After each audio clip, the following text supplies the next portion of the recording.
C'est à Mapleborough Green, au fin fond du comté du Warwickshire, qu'habite Freddie Starr, humoriste, imitateur et chanteur. Mais sous ses dehors comiques, Freddie cache un aspect plus profond. Je m'intéresse au spiritisme depuis l'enfance. J'ai déjà eu des apparitions, vous savez.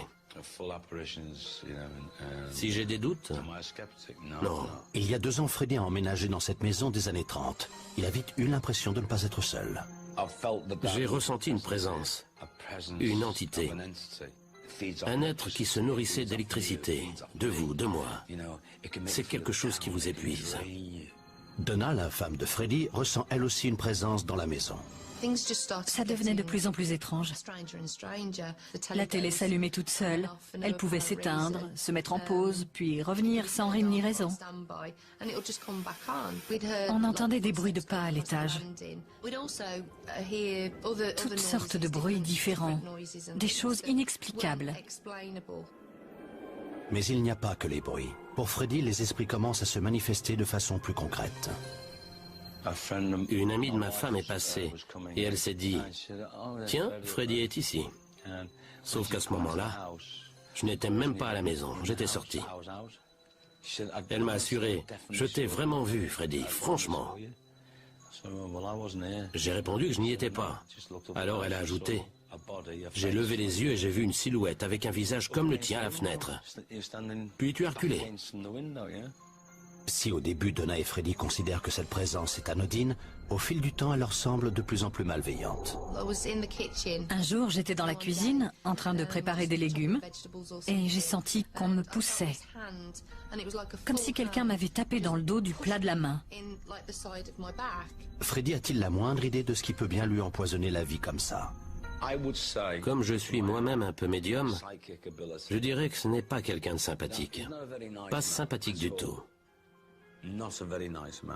Il y a quelque chose de puritain dans sa façon de penser et de se comporter. Freddie pense même avoir découvert le nom de cet ectoplasme. Dans cette maison, le coupable numéro 1, c'est George. On l'a appelé George le fantôme. Vous savez ce qu'il a fait? Je vous assure que c'est vrai. Il m'a sorti de mon lit. Il m'a vraiment jeté à bas de mon lit. Et à l'époque, je faisais plus de 100 kilos. Dernièrement, Freddie a essayé d'entrer en contact avec George. On était en bas, Donna et moi. Et j'ai senti cette présence. J'ai dit, vite, prends l'enregistreur qu'on ait un échantillon de sa voix. Parce que je voulais lui parler et entendre le son de sa voix. Alors on a mis l'enregistreur en marche, pour voir ce que ça allait donner. J'ai appelé George. Et il s'est mis à faire de plus en plus froid. J'étais glacé. J'avais des fourmis. Et il faisait un froid de canard. Je me suis approchée de Freddie et j'ai mis mes mains autour de lui, mais sans le toucher. Je passais mes mains à quelques centimètres de lui et il émanait de son corps une sensation tout à fait curieuse, irréelle. Je crois qu'on n'est pas prêt d'oublier cette expérience. Il semble que les fantômes puissent effectivement s'attacher à des gens. Certains cas sont connus.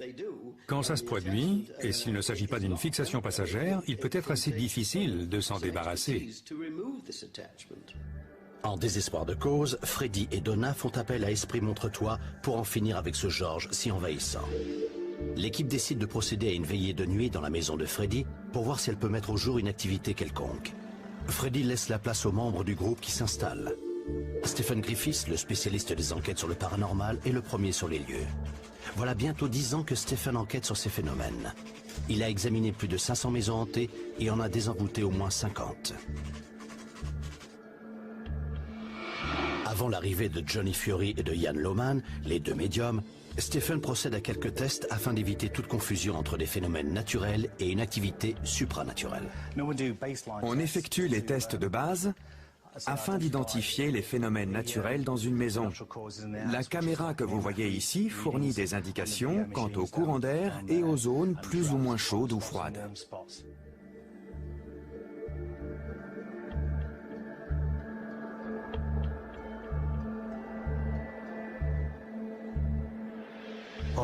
Une partie de ces tests de base consiste à relever des éléments comme les lames de parquet qui grincent. Plus tard, au cours de notre surveillance, on va probablement marcher dessus, alors autant les noter tout de suite. Cette zone devrait être exempte d'activité paranormale, mais bientôt Stephen relève quelque chose sur le magnétomètre. À chaque fois que je franchis le palier, le détecteur indique 2,5. Il doit donc y avoir quelque chose dans le couloir ou sur le palier. Les premiers relevés de Stephen mettent en évidence des phénomènes inexpliqués dans la maison. Mais le reste de l'équipe va-t-il s'y arrêter? Ils n'ont jamais rencontré Freddy et ignorent tout ce qui lui est arrivé dans cette propriété. C'est la médium Johnny Fiori qui arrive la première. Johnny est issue d'une longue lignée de médiums. Elle s'est déjà penchée sur une centaine de foyers et pense en avoir débarrassé 25 de leurs phénomènes paranormaux.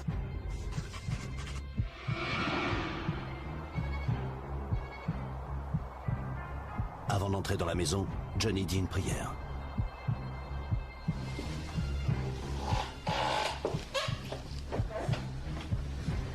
Je commence à avoir des palpitations. Il y a beaucoup d'énergie qui vient de cette porte.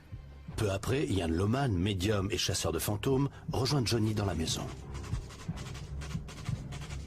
Ian exerce son activité depuis plus de 10 ans et c'est le plus expérimenté de l'équipe, car il a déjà fait des recherches d'activités paranormales dans plus de 1000 foyers.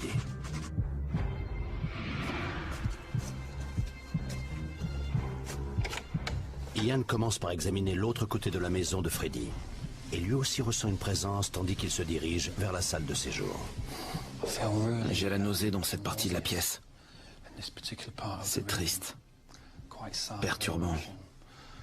Beaucoup d'émotions s'accumulent à cet endroit.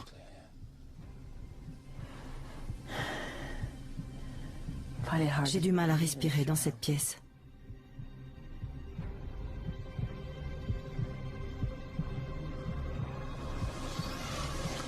Manifestement, on me suit. On dirait qu'un cœur bat de l'autre côté de ce mur. Il y a quelqu'un? J'ai entendu un bruit dans ce coin. On entendait des bruits de pas à l'étage. Tu as entendu? Tu as entendu ça? Toutes sortes de bruits différents, des choses inexplicables.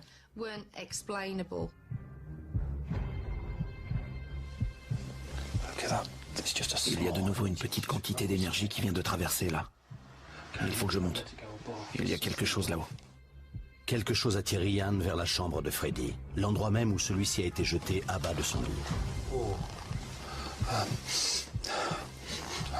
Il y a une odeur très forte.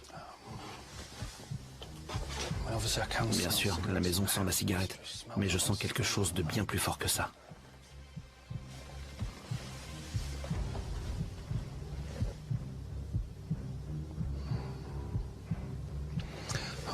J'ai des fourmis partout. J'avais des fourmis. Et il faisait un froid de canard.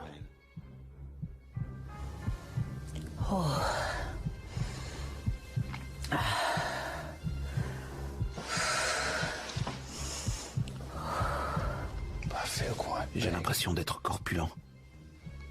Très grand et râblé.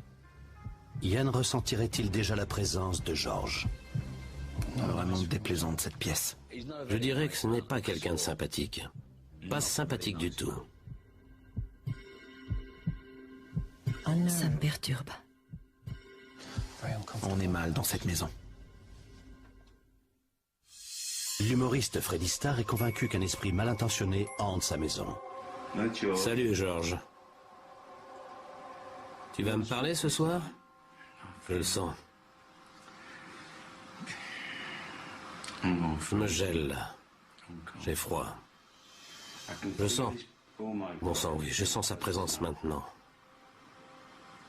Pourquoi t'es pas gentil, George? Se sentant menacé, Freddy et sa femme demandent de l'aide à l'équipe d'Esprit Montre-toi. Quoi qu'il en soit, il était temps d'agir. Afin de savoir à quoi ils ont affaire, les membres de l'équipe passent une nuit seuls dans la maison de Freddy. Johnny Fiori et Ian Loman ont déjà senti une forte présence. On dirait qu'un cœur bat de l'autre côté de ce mur. Manifestement, on me suit. Une fois que les deux médiums ont inspecté la maison, Stephen Griffiths, enquêteur en paranormal, installe son équipement en vue d'une veillée nocturne. Je vais mettre des détecteurs de mouvement à chaque bout de la maison. Je vais aussi placer des caméras à infrarouge et quelques objets en guise de repère. Si un esprit, quel qu'il soit, était tenté de s'en approcher, ces ustensiles trahiraient sa présence. En effet, s'ils sont déplacés par rapport au contour que Stephen a tracé autour d'eux, cela pourrait signaler une présence paranormale, notamment du fait que les portes sont maintenant protégées par des détecteurs de mouvement. Bon, il est minuit et nous avons décidé d'éteindre toutes les lumières de la cuisine pour voir ce qu'on trouve. Si je ferme les yeux, en te faisant face, je suis quand même attiré vers cette pièce. Ian se sent attiré vers l'arrière de la maison et c'est là que nous avons constaté l'activité la plus importante. Nous sommes parés et nous allons retourner nous y installer pour voir si on ne peut pas en tirer quelque chose. Quand ils retournent dans le séjour, une surprise les attend. Ils étaient à leur place? Pile dessus. Ils ont bougé d'environ 1 mm. Ils ont bougé. Le sucre d'orge aussi. Ouais. Et pourtant, en quittant la pièce, on a vérifié que tout était parfaitement en place. Mais la croix n'a pas été déplacée. Et si? Ben dis donc. Et pas qu'un peu. En arrivant, on s'est aperçu que les pièces avaient été déplacées de quelques millimètres. Le sucre d'orge d'à peu près 1 cm vers le bas, et la croix a bougé de 2 à 3 cm. Vous avez entendu? Par rapport au tracé. C'était quoi ça? Là derrière. Oui, vous avez entendu? Voilà. Pendant que Stephen parlait de la croix et des autres objets, Johnny et moi, on a entendu un petit bruit. Y a-t-il quelqu'un avec nous dans cette pièce-là? Si des esprits sont présents, s'ils entendent ma voix, s'ils voient ceux qui sont avec nous, qu'ils se manifestent, fassent un bruit, ou touchent l'un d'entre nous. Je vais tendre les mains pour que vous me touchiez. Vous pouvez toucher la main de Johnny? Ian, ça me picote dans la main droite. Voilà, j'ai une image en tête. Une carriole de fermier, tirée par un cheval. Oh, je sens à nouveau ce souffle, Ian.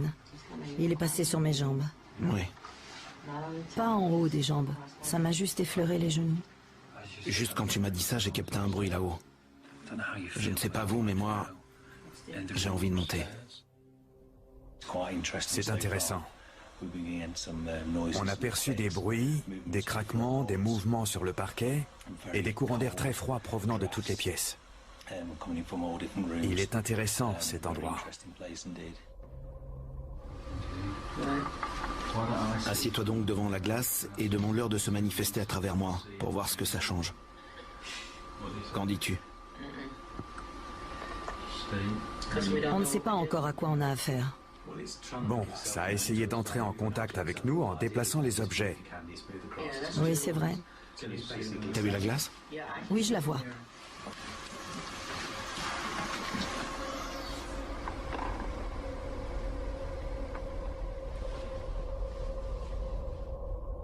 Johnny se rend compte que quelque chose s'empare de Ian. Ça se produit déjà, Ian. Je sens que je me transforme. Dis donc, tes joues enflent. Ton visage change. Mais je suis défiguré. C'est vrai. Les joues, sous les yeux, c'est gonflé. T'as pas l'impression que la température tombe? Il fait nettement plus froid maintenant. Comme je me suis senti attiré par le miroir, j'ai suggéré la cristallomancie, qui consiste à regarder dans une glace pour essayer d'amener un esprit à communiquer ou à se montrer. En même temps, je pensais que mon visage se modifiait. C'était très étrange. Vraiment. La cristallomancie repose sur le fait de regarder. Il faut une surface réfléchissante, comme de l'eau légèrement colorée ou un miroir concave. Les médiums voient des images s'y former. Certains disent avoir vu le visage du médium se modifier. On appelle ce phénomène la transmogrification, c'est-à-dire que le médium prend les traits de la personne qui se manifeste à travers lui. Stephen avait déposé des enregistreurs à activation vocale dans toutes les pièces. Et celui qui se trouvait dans la chambre de Freddy a fourni un résultat inattendu. Tu as entendu ça?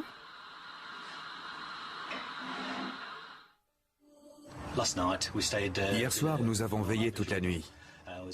Je suis allé chercher le dictaphone dans la chambre de Freddy. La pièce était fermée à clé.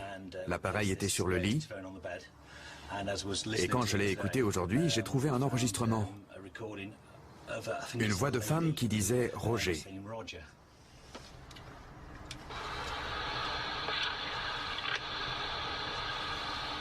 Ce qu'il y a d'intéressant, c'est qu'il s'agit d'un appareil à activation vocale. Il y a donc eu un bruit dans la pièce qui a activé le dictaphone, lequel s'est ensuite arrêté de lui-même. Ça nous a semblé très intéressant. Les objets témoins qui se déplacent, l'étrange métamorphose de Ian et le dictaphone de Stephen, tout indique une présence paranormale dans la maison. Johnny a hâte de rencontrer Freddy pour parler avec lui de ses propres expériences. Vous voulez bien me parler de votre maison? C'était très animé cette nuit. Eh bien, voici ce qui se passe. Ça ne se produit que quand je vais dans cette pièce-là. Quand je me tiens ici et que je regarde dans cette direction, j'ai des picotements dans toute la figure. Bien. Dans les bras, partout. Quand on était dans le grand salon, tout d'un coup, j'ai eu l'impression d'avoir la tête dans un étau. C'était très fatigant, vraiment épuisant.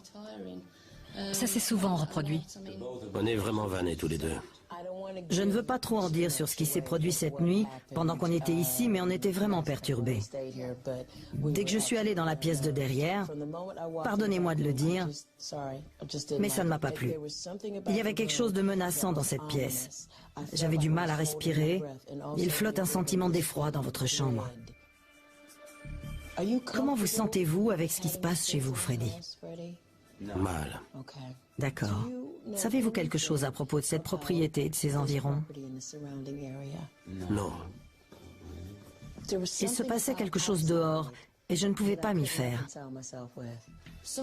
C'est curieux, on se sent observé, comme si quelqu'un nous espionnait. C'est ça. On se sent mal à l'aise. Il faudrait trouver, si possible, ce qui se passe exactement dans cette maison et voir où ça nous mène. Ian Lohman arrive plus tard ce soir-là. Il pense pouvoir aider Freddy et Donna à gérer cet importun qu'ils appellent George. Johnny, Stephen et moi, on a passé la nuit chez vous.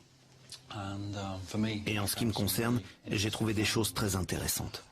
Non seulement il me semble que cette demeure est hantée, mais je pense qu'il se passe beaucoup de choses qui tournent autour de vous. Je suis plus inquiet pour vous que pour cette propriété. À mon avis, vous êtes bien moins transparent que l'image que vous donnez de vous. Il se passe beaucoup de choses ici. Je dirais que cette entité, ou une certaine quantité d'énergie, viennent de vous. En séjournant ici, il m'apparaît que vous fonctionnez un peu comme une éponge, que vous absorbez les choses. Ce qui fait que, où que vous alliez, les murs se mettent à exprimer quelque chose, à vous parler. Vous voyez ce que je veux dire? C'est lourd à assumer. J'aimerais me promener dans cette maison avec vous, là. Et avant tout, je veux essayer de résoudre le mystère de cette maison. Ainsi, je pense que nous pourrons réunir les pièces du puzzle. Tandis que Ian et Freddy montent à l'étage, Johnny veut aller voir dehors l'endroit où elle avait senti une présence.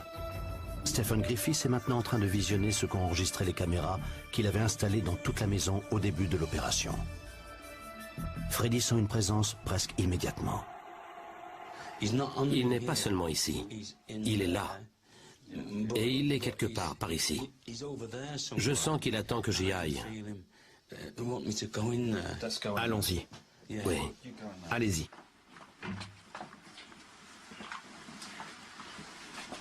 Et il faut que je vous dise que quand on était ici cette nuit, on a capté des choses étonnantes ici même. Pour moi, il s'agit d'une pièce très active. Elle est assez étrange, parce que cela varie du positif au négatif. Mais dites-moi ce que vous ressentez maintenant. Il faut que je me déplace un peu. Oui, allez-y.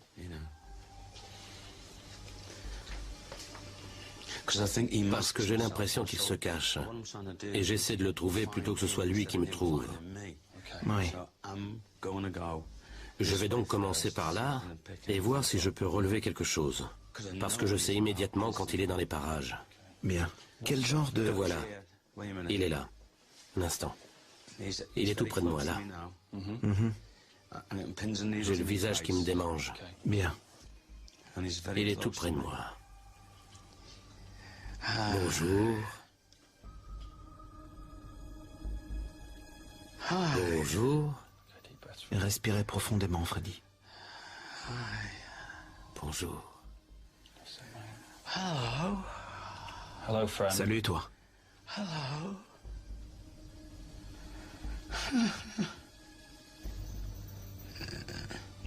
Qui es-tu?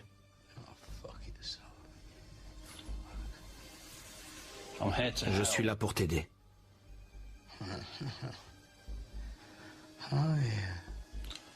Tu peux me dire ce que tu fais ici?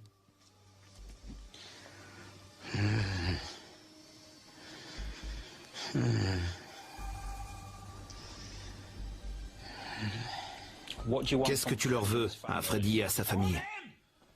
Du calme. Tu ne l'auras pas. Tu ne l'auras pas. C'est pas comme ça qu'on traite ses amis. Freddy serait ravi d'être ton ami si tu le traitais en ami.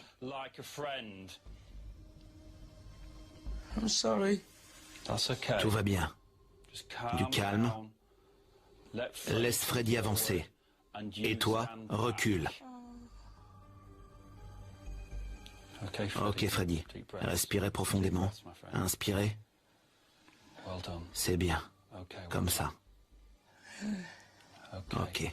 Respirez. C'est bon. Bien, très bien. Tout va bien. Ça va? Oui. Vous voulez faire une pause? Oui. D'accord. On peut faire une pause? Bon sang. Mais qu'est-ce qui s'est passé? C'est pas vrai. Vous pensez qu'il est parti? Je me sens perturbé, très perturbé. Et... Freddy semble à nouveau entrer en transe. Johnny, Oui? on a besoin de toi. Ok, j'arrive. Je suis content que tu te manifestes, tu sais. Non! Non!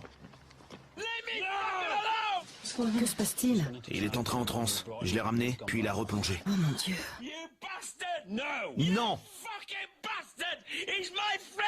Ce n'est pas un ami. Tu l'auras si tu le traites avec respect. On peut régler ça. Ça peut se régler. Respirez bien, Freddy. Respirez, mon vieux. Bien, très bien. Respirez, c'est bien. Ok. Je peux avoir un verre d'eau, s'il vous plaît? Ok, bien, Freddy. Très bien. Oh, bon sang. Je ne sais pas ce qui se passe. Ok, ça va, c'est fini. Je me souviens de rien. Continuez de respirer profondément. Pourquoi est-ce que je pleure? C'est l'émotion, c'est tout. C'est peut-être aussi l'énergie résiduelle qu'a laissée cette personne en vous traversant. Si vous avez froid, c'est parce qu'elle vous a pris de l'énergie. Elle a pris votre chaleur. Tandis que Freddy se remet de cette épreuve, Donna réfléchit à ce qui vient de se passer. Johnny et moi étions en train de marcher dans le jardin quand on nous a appelés. Et il fallait que Johnny vienne tout de suite. Apparemment, Freddy était dans une sorte de transe. Il était comme possédé. Il se comportait mal, il était très méchant. Il faisait peur à voir, c'était très perturbant. Ian et moi, nous avons perçu une énergie Et nous pensons tous les deux que quelque chose se nourrit de Freddy. Quand quelque chose se nourrit de vous, cela se manifeste, et ce que nous venons de voir indique bien que cette entité ou quoi que ce soit se nourrissait de Freddy. Il n'a aucune idée de ce qu'il vient de faire. L'humoriste Freddy Starr a été investi par un fantôme, ce qui a provoqué une réaction totalement inattendue. You bastard! Non! Fucking bastard!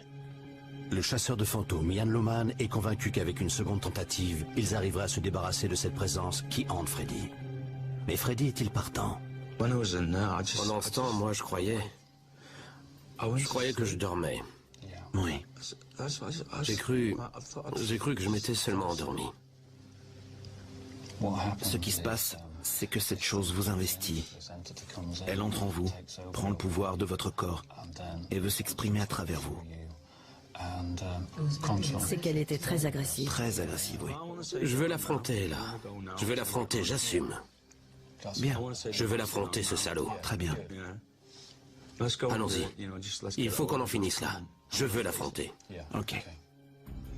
Tandis qu'il remonte pour faire face à l'esprit dont il pense qu'il prend possession de Freddy, Johnny et Donna restent en bas pour échanger sur ce qui s'est passé durant la nuit. C'est quand même extraordinaire qu'à notre époque, on pense toujours pouvoir prendre de l'aspirine pour ceci ou du paracétamol pour cela, mais qu'on ne pense pas à nourrir l'esprit. Il se passe dans ce monde des choses que nous ne pouvons pas voir, mais qui relèvent de l'esprit. Comment dire à quelqu'un que quelque chose se nourrit de lui? Bien sûr, vous qui vivez ici, vous avez assisté à ce type d'agression, et vous savez qu'elles sont effrayantes. Lui, il doit vivre avec. À l'étage, Freddy et Ian se préparent à reprendre contact avec l'esprit. Pendant ce temps, Stephen visionne les événements dans sa camionnette. Immédiatement, Freddy ressent une forte présence dans la pièce. Écoutez, pour moi, c'est ici que tout a commencé. À l'origine,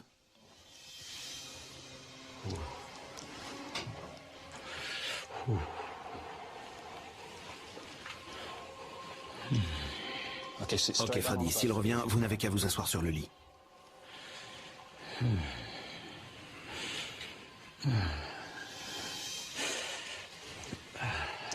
Bien.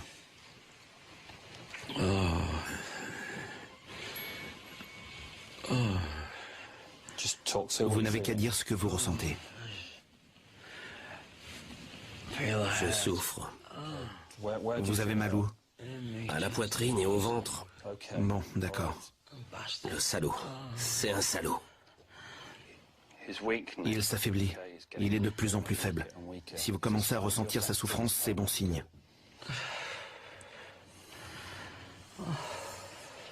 Pouvez-vous essayer de lui demander ce qu'il veut? Je sais, il dit que c'est vous qu'il veut, mais pourquoi est-ce qu'il vous veut? Qu'est-ce que tu me veux? Dis-moi pourquoi tu me veux, moi. Dis-moi pourquoi tu me veux. S'il te plaît. Ok, mon ami. Si tu es avec nous, là, viens ici. Je suis bien content de communiquer avec toi à travers Freddy. Si tu viens en ami.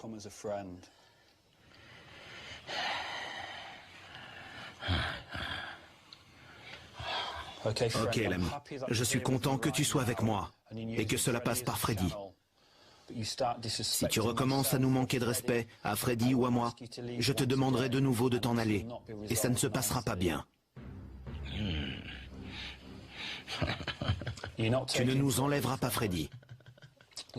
Tu peux bien rire.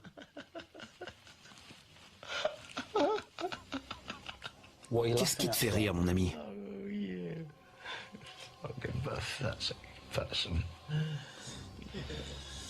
Pourquoi as-tu besoin du corps de Freddy?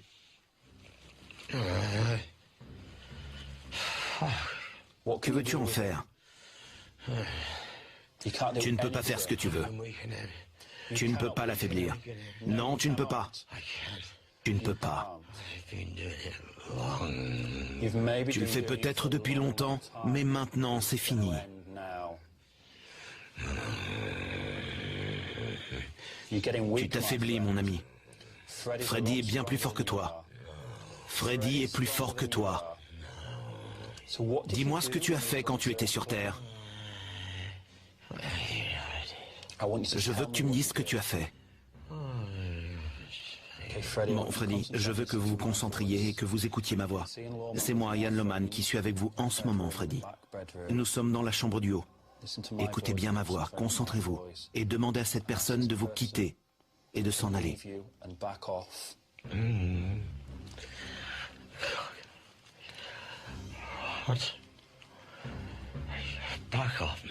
Très bien, mon ami, très bien.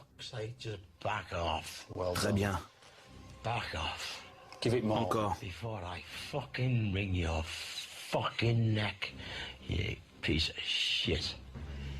C'est ça, allez-y, parlez-lui franchement. Allez-y, Franco. C'est bien, c'est très bien.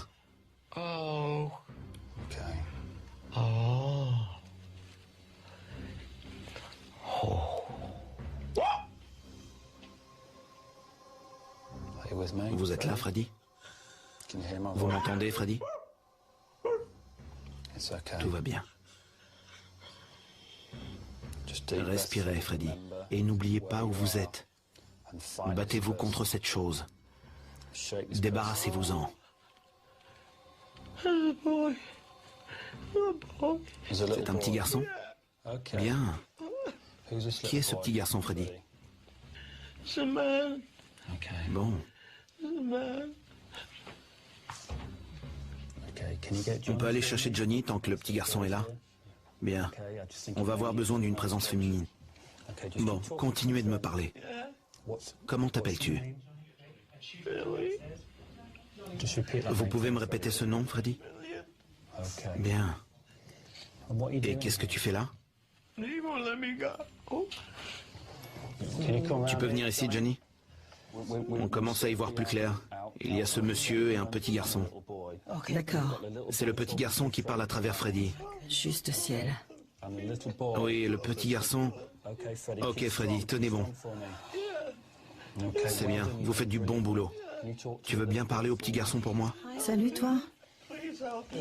Ça va aller. On va l'aider, Freddy. On va l'aider, il le faut. On va l'aider, là, tout de suite. Tout ira bien. Tu peux t'arranger pour que ce petit garçon me parle à travers Freddy? Dis-moi, mon petit bonhomme. Tout va bien, Freddy, tout va bien. Tout va bien. Tenez bon. Du courage. Il faut vous concentrer, Freddy. Il le faut vraiment. Je veux me concentrer sur le petit garçon maintenant. Explique-moi ce qui se passe pour que Ian et moi puissions te protéger. Tout va bien, mon chéri. Freddy, quand vous pensez à cet enfant, il faut que ce soit des pensées claires, heureuses, lumineuses, rien de négatif. Demandez à ce petit garçon de marcher. Vers la lumière. Très bien. Avance vers la lumière, mon chéri. Come here to me. Come here to me. Let me protect you. Come here. Comment s'appelle ce monsieur? Trouvez le nom de cet homme, Freddy. Roger. Raj. Hey, come here. Come here. Go towards Roger? Va vers la lumière, mon chéri. Go on. Go on. Go on. You can do it. Go on, darling. Va vers la lumière, mon chéri. L'enfant s'appelle William. Oui, l'enfant c'est William et l'homme c'est Roger. Roger, restez où vous êtes. William. Pour que je puisse vous avoir à l'œil. William, viens vers moi. C'est le nom que j'ai entendu sur le dictaphone. Roger, c'est étonnant. Restez là où vous êtes. Avance, avance, ne te retourne pas. Père Céleste, je vous joins en son nom. Si tu veux te comporter en démon, je te traiterai en démon. Tu peux bien dire ce que tu veux, je t'ai amené là où je le voulais. Tu peux gronder autant que tu veux. Car je sais que Freddy est là. Je sais qu'il est là et qu'il riposte. Il riposte, Roger. Ah bon? Oui. William s'en est allé. Il est parti maintenant.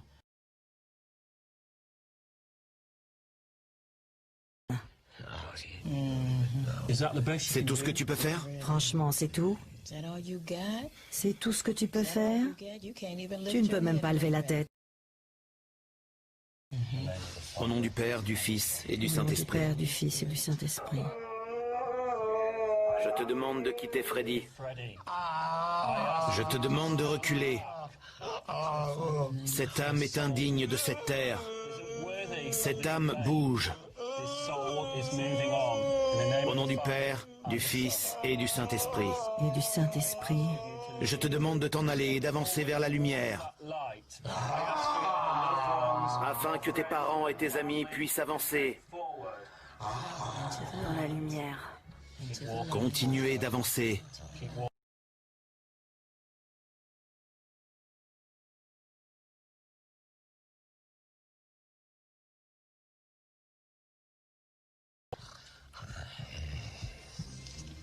Tu es de plus en plus faible. De plus en plus faible. Je demande que ton âme quitte cette personne. Va vers ta prochaine vie, où tes péchés seront examinés. Va-t'en maintenant. Amen. Amen.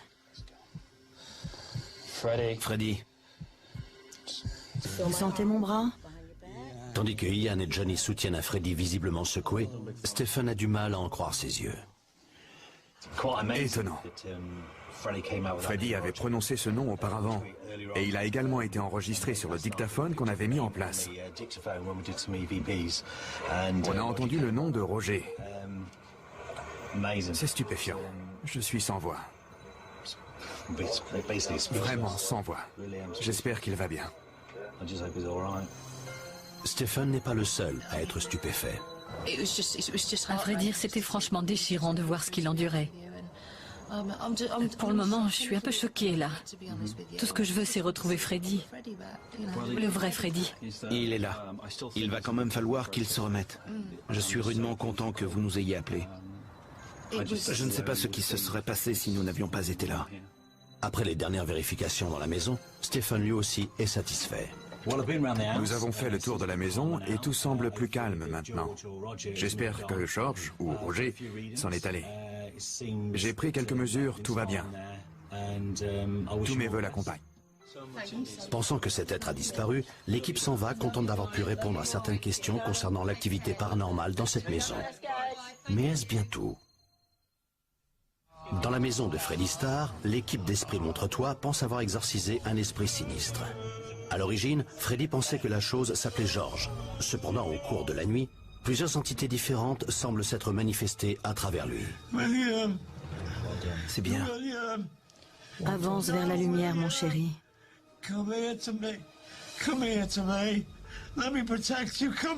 Comment s'appelle ce monsieur? Trouve le nom de ce monsieur. Trouvez le nom de cet homme, Freddy. Roger, George et un garçon du nom de William. Ali Ruben Hold, notre historienne, se rend aux archives locales pour voir ce qu'elle peut trouver au sujet de ces esprits. Je n'ai trouvé ni Billy ni Roger, mais j'ai trouvé quelque chose de plus intéressant encore.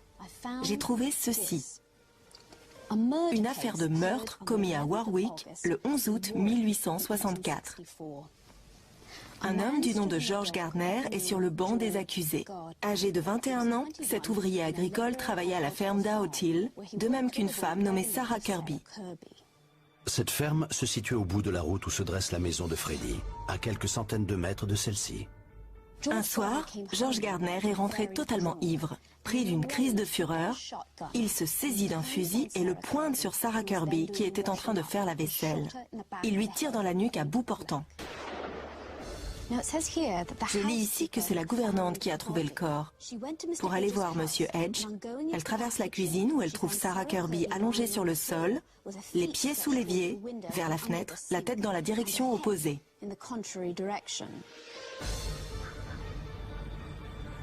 Je suis venue voir le cimetière où a été enterrée Sarah Kirby, mais je n'ai pas retrouvé sa pierre tombale. Le sort de George Gardner a été nettement moins reluisant, car il a été pendu à l'extérieur de la prison de Warwick et on ne sait pas ce qu'il est advenu de son corps. Nous avons donc ici la triste fin d'une tragique histoire où une femme a été assassinée, ce qui a valu à un jeune homme d'être pendu.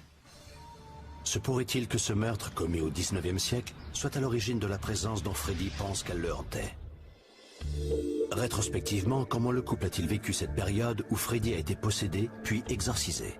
C'était assez terrifiant de voir Freddy le soir de cette séance. Mais le fait de savoir que, plus que la maison, c'est bel et bien lui que les esprits investissaient, est plus terrifiant encore.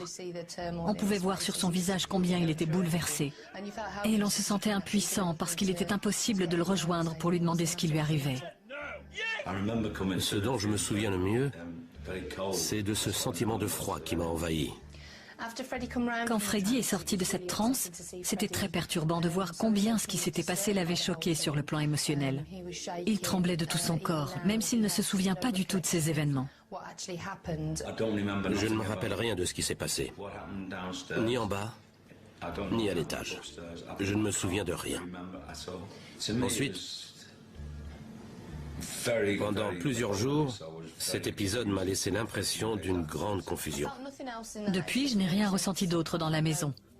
Aucune expérience paranormale, ni coup, ni le sentiment d'être observé. Cela fait des années que je ne me suis pas senti aussi bien. C'est une renaissance. Je me sens vraiment fort, mentalement. Je suis vraiment contente que Freddy ait vécu ce qu'il a vécu, qu'il ait traversé toute cette histoire, qu'il s'en soit sorti, qu'il ait compris ce qui lui est arrivé. Maintenant, il en parle volontiers, il est beaucoup plus calme.